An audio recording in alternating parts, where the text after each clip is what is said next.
همه ما یکی رو داریم که میتونیم بر نمیگرده هیچ وقت، ولی همیشه منتظرشیم برگرده.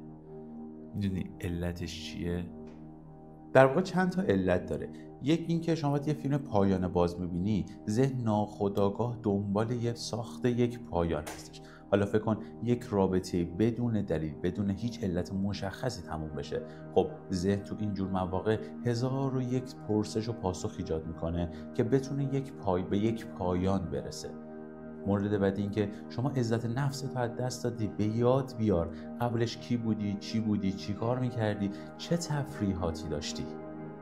جای زخمت رو قرار نیست رها کنی، بذار خوب بشه. اینکه بخوای دائما چکش کنی، دائما عکساشو نگاه کنی، بخوای بهش زنگ بزنی صداتو بشنوی، دقیقا مثل یه زخم میمونه که دائما داری با ناخن پوست روشو میکنی و هی تازش میکنی.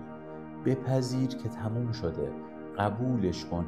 اون آدم دیگه تو زندگی تو نیست، دیگه هیچ ارتباطی باهاش نداری و اون آدم حذف شده.